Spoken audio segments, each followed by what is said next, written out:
चलो आज हम देखते हैं अंतःकेंद्रित। अंतःकेंद्रित को क्या बोलते हैं? काय केंद्रित घनीय संरचनाओं की संकुलन क्षमता। तो आज कौन सी है? काय केंद्रित या अंतःकेंद्रित। इनकी संकुलन क्षमता देखते हैं। इससे पहले आप कल का प्रश्न बता दो। ये बताओ, षटकोणीय निबिड़ संकुलन, षटकोणीय निबिड़ संकुलन HCC या फलक केंद्रित घनीय कोष्टिका की कुल संकुलन क्षमता कितनी होती है? 74%। कितने प्रतिशत होती है? 74%। अच्छा, सरल घनीय संरचना की संकुलन क्षमता ये कितनी होती है? 52.4। 52.4 तो कौन सी हो गई? सरल घनीय संरचना की। और ये फलक केंद्रित घनीय एकक कोष्टिका की संकुलन क्षमता कितनी हो गई? 74%। अच्छा, एक प्रश्न और बता दो। संकुलन क्षमता का सूत्र बताओ। संकुलन क्षमता का अवयवी कणों का आयतन बटा एकक कोष्टिका का आयतन गुणा 100। तो ये संकुलन क्षमता किस में आ जाएगी? प्रतिशत में। चलिए एक प्रश्न और बता दो। ये बताओ, वर्गाकार द्विविमीय निबिड़ संकुलन की समन्वय संख्या। वर्गाकार द्विविमीय निबिड़ संकुलन की 4, बिल्कुल ठीक है। और षटकोणीय निबिड़ संकुलन क्षमता समन्वय संख्या 6, बिल्कुल ठीक है। चलो अगला प्रश्न बताओ। ब्रेवे जालक कितने होते हैं? 14। एकक कोष्टिका के पैरामीटर 6 कौन कौन से? हाँ, ABC, अल्फा, बीटा, गामा। एक बताओ, ये बताओ, सरल घनीय एकक कोष्टिका से संबद्ध कुल कितने परमाणु होते हैं?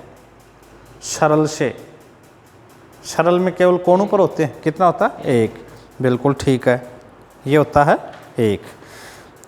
अच्छा, फलक केंद्रित एकक कोष्टिका में बताओ। फलक केंद्रित 8 कोणों पर और प्रत्येक फलक पर 6, इससे संबंध कितने हो गए? 4, बिल्कुल ठीक है। और आज जो हम कर रहे हैं अंतः या काय केंद्रित, इसमें संबंधित अवयव कितने होते हैं? 2। कितने होते हैं? 2। चलो ठीक है, एक प्रश्न और बता दो। ये बताओ, एक उदाहरण पूछ रहा हूँ मैं। H2O, हाँ, हाइड्रोजन आबंधित आणविक ठोस। हाइड्रोजन आबंधित आणविक ठोस, बिल्कुल ठीक है, पूरा खूब अच्छा तैयार है। अब इसको देखो, अंतः केंद्रित या काय केंद्रित घनीय संरचना। अच्छा, हम पढ़ चुके हैं कि ये जो अंतः केंद्रित है, इसमें जो घनीय संरचना होती है उसमें अवयवी कण देखो कितने होते हैं। 8 तो कोणों पर होते हैं, 8 कोणों पर, और 1 कहाँ होता है? एक केंद्र में, एक केंद्र में। तो इसके कुल संबंध अवयवी कण कितने हो गए? इन 8 का तो योगदान होता है 1/8, प्लस में ये जो केंद्र का 1 का होता है 1, ये कट गए 1 + 1, ये आ गए 2। तो आप एक बात समझ गए हो, अंतः केंद्रित मात्रक या एकक कोष्टिका में 8 कण कोणों पर, ये तो 8 कोणों पर, 1 2 3 4 5 6 7 8, 8 कोणों पर, तथा 1 कण केंद्र पर उपस्थित होता है। 1 कहाँ हो गया? केंद्र पर उपस्थित होता है। और एकक कोष्टिका से संबद्ध अवयवी कणों की संख्या कितनी हो गई? 2। एकक कोष्टिका से संबद्ध अवयवी कणों की संख्या कितनी हो गई? 2। अब हम मान लेते हैं ये हमने एकक कोष्टिका ले ली। अच्छा, ये सब भुजाएं घन में सब भुजाएं बराबर होती है। ये भुजा ए है, ये भुजा ए है, ये भुजा ए है, ये भुजा ए है, ये भुजा, ये भुजा, ये जो भुजा है ना, ये बराबर होती। हमने माना एक कोष्टिका की भुजा की लंबाई कितनी मान ली ए, भुजा की लंबाई कितनी होगी ए, तथा अवयवी कण की त्रिज्या कितनी होगी आर। अच्छा, अब देखो ये फलक विकिरण एफ है, ये एक तो ये विकिरण एफ है, इसको तुमने मान लिया सी, एफ ए को क्या मान लिया सी। यहाँ ए से लगा करके एफ तक ये दूरी कितनी है सी, और एक फलक विकिरण है एफ डी, इस एफ डी को हमने क्या मान लिया बी। अच्छा, ये जो सी है हम यहाँ ले रहे हैं, ये तो कोणों के अवयवी कण ले लिए, इस कोणे का ये अवयवी कण ले लिया, और ये ले लिया केंद्र का, केंद्र का। अच्छा, ये इसकी त्रिज्या हो गई, ये इसकी त्रिज्या हो गई, ये इसकी त्रिज्या हो गई, ये इसकी त्रिज्या। तो इस सी बराबर कितना हो गया 1 आर, 2 आर, 3 आर, 4 आर। तो सी बराबर कितना हो गया 4 आर, सी के बराबर 4 आर। अब आप त्रिभुज ले लो, त्रिभुज सी डी एफ में, ये त्रिभुज सी, ये डी, ये एफ, इस त्रिभुज में लेते हैं सी डी एफ। इस त्रिभुज में ये विकिरण है, तो कर्ण का स्क्वायर बराबर होता है आधार स्क्वायर प्लस लंब स्क्वायर। अच्छा, अब इस एफ डी के स्क्वायर बराबर ये सी डी स्क्वायर और प्लस हाँ एफ सी स्क्वायर। अच्छा, ये हमने मान लिया बी, तो ये तो बी का स्क्वायर, और ये भुजा है, ये भुजा है, ये ए का स्क्वायर, तो बी स्क्वायर बराबर आ गया 2a स्क्वायर।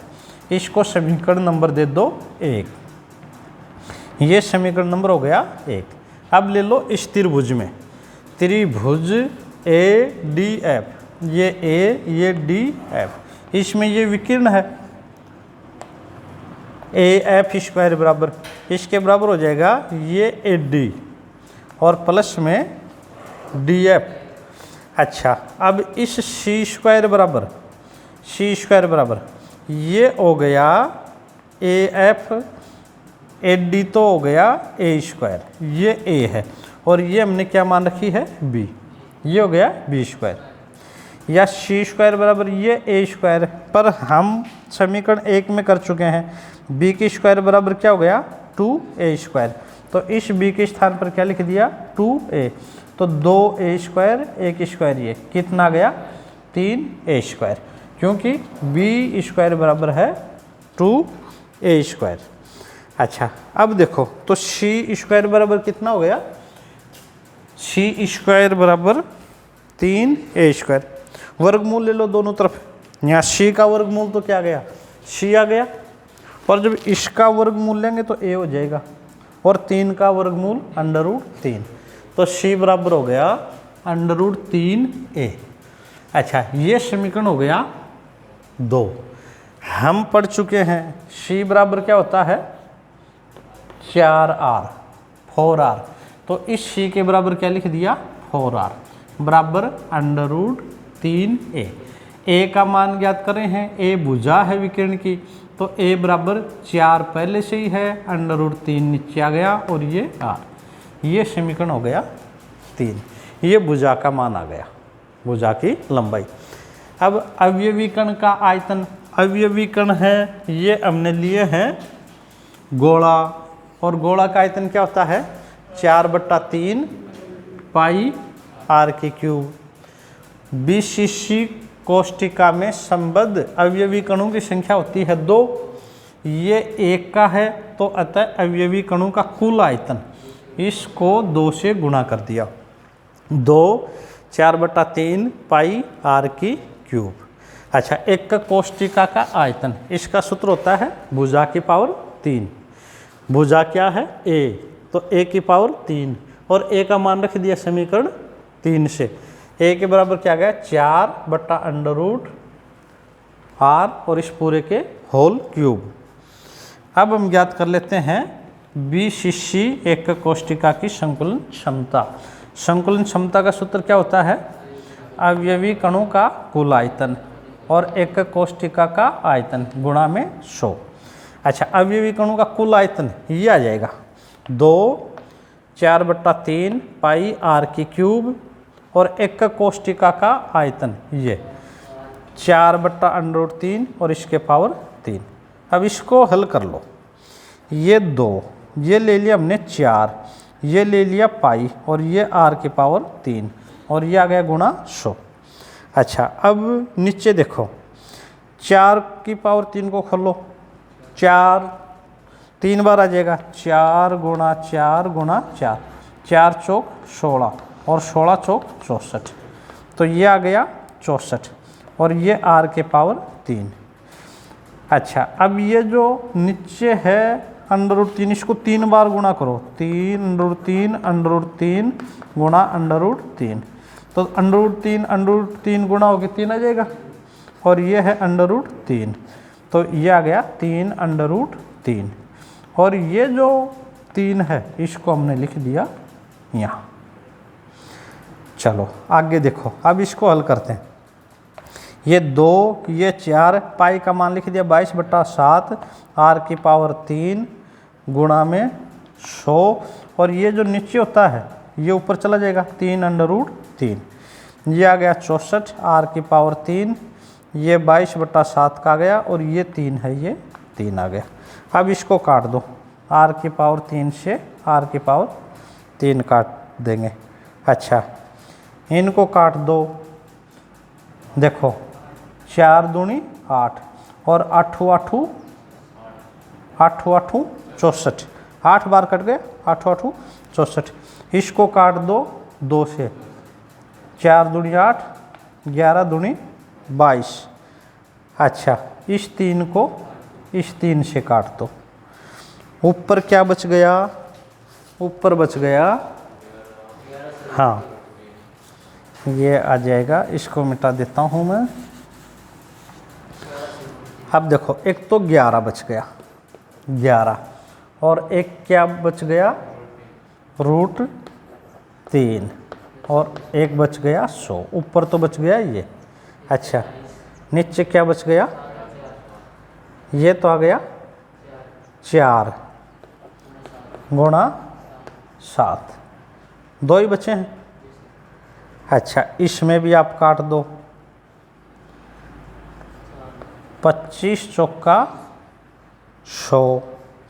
अच्छा, अब क्या करोगे? √3 का मान रख दो, 11 गुणा √3 का मान है 1.732 गुणा 25 और भाग 7।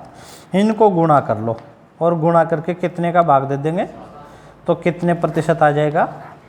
68%। 68%। तो ये जो संरचनाएं हैं कौन सी? अंत केंद्रित या काय केंद्रित घनीय संरचनाएं, इनकी क्षमता कितनी हो गई? 68%। तो इन 3 में से एक प्रश्न आ जाएगा। चलो एक बार पुनः बता दो। देखो क्या करोगे, बिल्कुल सरल है। हम जानते हैं 8 तो होते हैं कोणों पर, एक होता है केंद्र पर, तो इससे संबंध अवयवीकरण कितने हो गए? 2। एक बात तो आपको ये याद रखनी है, 8 कोणों पर। अच्छा, दूसरा एक भुजा की लंबाई मान ली a और अवयवीकरण की त्रिज्या क्या मान ली? r। अच्छा, अब एक तो त्रिभुज ले लो CDF, ये CDF, इसमें इस b² बराबर आ जाएगा a² + a², तो ये तो 2a²। और इधर त्रिभुज ADF में अब इसमें ये c² बराबर आ जाएगा ये a² और plus b², a² + b², a²। अब b² का मान इस समीकरण से रख दिया, 3a² हो जाएगा। इसको आप वर्गमूल लोगे तो c बराबर √3a। c का मान कितना था? 4, c बराबर है 4r, तो a बराबर आ जाएगा 4/√3/r। अब अवयवीकरण का आयतन 4/3 पाई r³ पर इसमें 2 होते हैं तो इसको 2 से गुणा कर दिया। और एकक कोष्ठक आयतन भुजा की पावर 3, भुजा ए है, ए का मान 4r/√3 है। समीकरण मान रख दो सूत्र में, हल कर लो, कितने % आ जाएगा? 68%। बिल्कुल सरल है, याद हो जाएगा। अच्छा, एक प्रश्न आप बताओ। एक तो है सरल घनीय संरचना की संकुलन क्षमता कितनी थी? 52.4, बिल्कुल ठीक है। और इसकी फलक केंद्रित घनीय कोष्ठिका की ये 74%, 74। और यह काय केंद्रित घनीय संरचना की 68। इनमें सबसे सघन या अधिक घनत्व वाला कौन सा होता है? कौन सा? हाँ, बिल्कुल सही है। ये हो जाएगा फलक केंद्रित घनीय कोष्ठिका, FCC। इसका कितना है? 74। और सबसे कम, हाँ, 52.4 का कौन सा? सरल घनीय संरचना। बिल्कुल याद हो जाएगा। FCC है ना, फलक केंद्रित, ये तो 74 सबसे ज़्यादा, और सरल है ये सबसे कम 52.4। और ये जो अंत केंद्रित या काय केंद्रित ये है 68%, ये बीच का रह जाएगा। तो ये तीनों याद कर लेंगे, तीनों याद हो भी जाएंगे।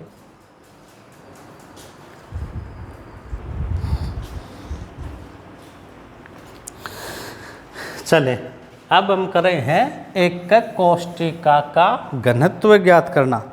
ये जो एकक कोष्ठिका है इसका घनत्व देखो, माना घनीय क्रिस्टल की एकक कोष्ठिका के कोर, किनारे या भुजा की लंबाई कितनी है? a।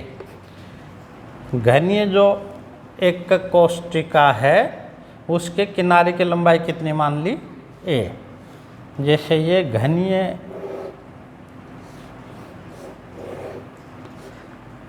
एकक कोष्ठिका होगी, इसके ये जो भुजा है ये कितनी होगी? ये सब बराबर होती हैं, तो इसकी लंबाई, किनारे की लंबाई कितनी मान ली? a। ठोस पदार्थ का घनत्व डेंसिटी, इसका प्रतीक क्या मान लिया? d। और मोलर द्रव्यमान, इसका मोलर द्रव्यमान कितना मान लिया? Capital M। अब घनीय क्रिस्टल में एकक कोष्ठिका का आयतन होता है भुजा की पावर 3 या कोर की पावर 3। भुजा है a, तो यह आ जाएगा a की पावर 3। तो यह आ गया एकक कोष्ठिका का आयतन। जैसे घनत्व का सूत्र होता है, घनत्व बराबर होता है, हाँ, मात्रा बटा आयतन, या d बराबर m/v। अच्छा, आगे देखो, ये जो एकक कोष्ठिका का आयतन तो ये आ गया a की पावर 3। अब एकक कोष्ठिका का द्रव्यमान का क्या सूत्र होता है? एकक कोष्ठिका में परमाणु की कुल संख्या, मतलब एकक कोष्ठिका में जितने भी परमाणु हैं उन परमाणु की संख्या और एक परमाणु का द्रव्यमान। तो ये एकक कोष्ठिका में परमाणु की संख्या मान ली Z है, और एक परमाणु का द्रव्यमान कितना है? m। Z क्या हो गई? एकक कोष्ठिका में परमाणु की संख्या, और m क्या हो गया? एक परमाणु का भार। अच्छा, तो एकक कोष्ठिका में उपस्थित एक परमाणु का भार, ये हो गया एक परमाणु भार मोलर द्रव्यमान बटा अवगार्दो संख्या। ये परमाणु का भार का सूत्र होता है, मोलर द्रव्यमान बटा अवगार्दो, यानी अवगार्दो संख्या। अवगार्दो संख्या फिक्स है, कितनी है? 6.022 गुणा 10 की पावर 23। अच्छा, अब ज्ञात कर लो एकक कोष्ठिका का घनत्व। घनत्व बराबर मात्रा बटा आयतन। तो एकक कोष्ठिका का द्रव्यमान और ये एकक कोष्ठिका का आयतन हमने ज्ञात किया। एकक कोष्ठिका का द्रव्यमान ये ज्ञात कर लिया। एकक कोष्ठिका का द्रव्यमान कितना हो गया? Z गुणा m। और एकक कोष्ठिका का आयतन, एकक कोष्ठिका का आयतन क्या कर दिया? V। पर एकक कोष्ठिका का आयतन कितना ज्ञात कर रखा है? a की पावर 3। तो V के स्थान पर क्या रख देंगे? a की पावर 3। ये आ गया Z, और ये जो m है एकक कोष्ठिका में उपस्थित एक परमाणु का भार m, ये बराबर होता है कैपिटल M बटा Na, मतलब मोलर द्रव्यमान, ये मोलर द्रव्यमान और ये अवगार्दो संख्या, और बट्टे में है आयतन। आयतन कितना, 1/3, या Zm, और ये Na नीचे आ जाएगा, 1/Na। ये क्या गया, घनत्व, एक कोष्ठिका का घनत्व, मतलब D आ गया। तो यदि हमें मान दे रखा हो परमाणु की संख्या, मोलर द्रव्यमान, आयतन और अवगार्दो, तो हम उस एक कोष्ठिका के घनत्व का मान ज्ञात कर सकते हैं। तो ये आपके न्यूमेरिकल में प्रश्न पूछ लेते हैं, एक कोष्ठिका का घनत्व ज्ञात करो, आपको क्या क्या दे देगा, Z क्या है, परमाणु की संख्या, Z है एक कोष्ठिका में परमाणु की संख्या, और यह है उसका मोलर द्रव्यमान, 1/3, भुजा की पावर 3 आयतन, और Na है अवगार्दो संख्या। ये बोर्ड के एग्जाम में आपके प्रश्न आ जाता है। तो एक बार आप बता दो, घनत्व बराबर क्या सूत्र होता है, Z × M और बटे में 1/3 और Na। तो ये हमारा हो गया एक कोष्ठिका का घनत्व ज्ञात करना, एक कोष्ठिका का घनत्व ज्ञात करना। यहाँ तक आप इसको पूरा कर लाओगे। कल आप पढ़ के आओगे, इनके हम लेंगे